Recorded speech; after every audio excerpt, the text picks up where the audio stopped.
Halo guys, balik lagi bareng gua Ryan. Gas, ada yang belum ngopi belum? Kalau belum ngopi dulu bareng gua. Q&A kita sekarang itu sebentar. Aku ada ini sebentar. Gay itu faktornya banyak. Lingkungan, ekonomi, coba-coba, atau bahkan kadang keluarga. Kalau aku keluarga, akhirnya aku jalani ketika aku di Jakarta. Hampir total, tapi akhirnya aku menikah di usia yang tak muda lagi. Dan aku punya anak, tapi akhirnya bercerai. Dan aku sekarang sendiri, sepi. Yo, ini ada beberapa topik yang bisa kita bahas ya. Yang pertama itu penyebabnya atau faktornya. Yang pertama adalah lingkungan. Lingkungan. Aku pikir kalau lingkungan harusnya nggak pengaruh ya. Lingkungan itu harusnya nggak pengaruh. Masalahnya gini loh. Ketika nih tetangga G, depan G, samping G, ini G. Selama kalian nggak nyobain hal tersebut, it's okay. Kalian nggak akan pernah jadi G.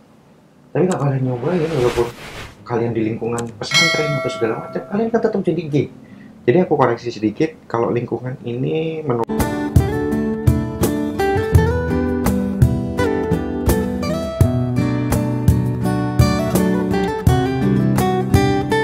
aku tidak menyebabkan seseorang jadi G.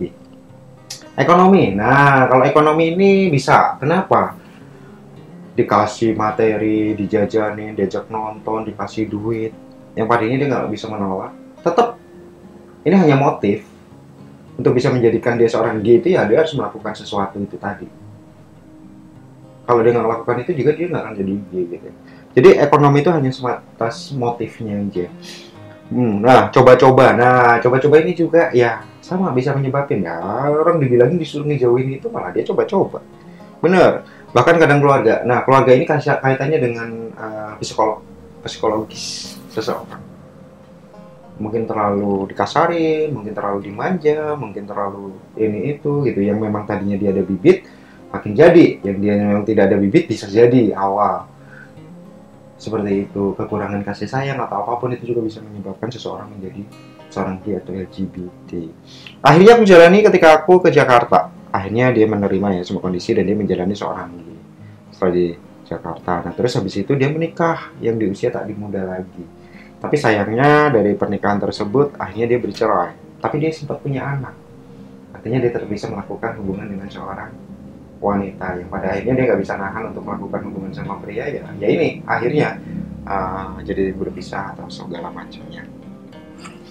Jadi dibalik gue capek sebenarnya ngomongnya yang gini, menikah, pesantren, agama itu tidak akan membuat kita sembuh dari G.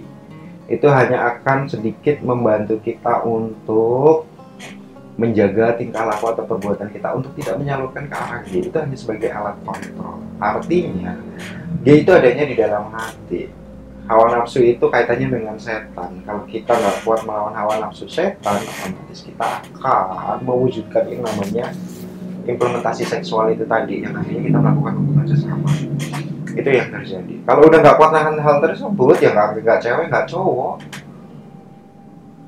godanya sama, yang goda itu iblis, setan, kayak gitu yang pada akhirnya ya udah.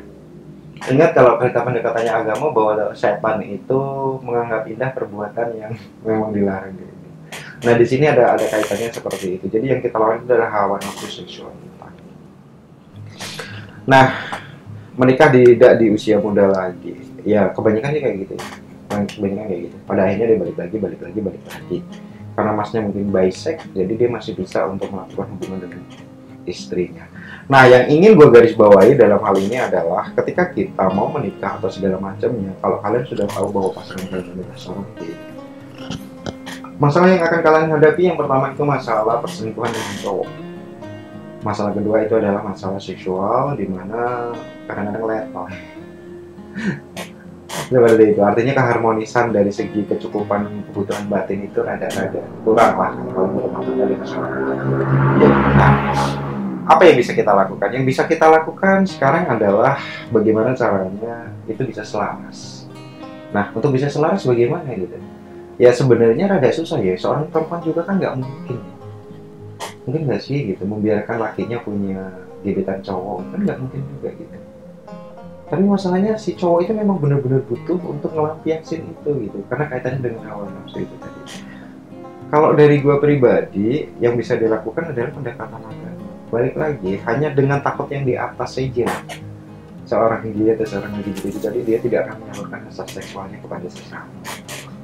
Artinya dari diri dia yang memang punya keinginan untuk berubah, berbenah, menjaga hawa nafsu. Sekarang yang bisa jaga hawa nafsu kita siapa sih kalau nggak diri kita sendiri? Intinya sih seperti itu. Jadi ya buat masnya, carilah komunitas. Ya, cari komunitas, coba berdiskusi segala macam, sharing-sharing pengalaman biar masnya nggak merasa sepi. Yang udah, sekarang bagaimana kehidupan mas ke depan mau lihat apa? Intinya seperti itu. Jangan pernah merasa sendiri. Banyak teman-teman yang senasib seperti mas di luar sana. Jangan merasa sepi. Ya mas ya, oke, gue Rian Jir. Semoga informasi ini bermanfaat. Kita jumpa lagi di informasi review dan rekomendasi berikutnya. Dadah.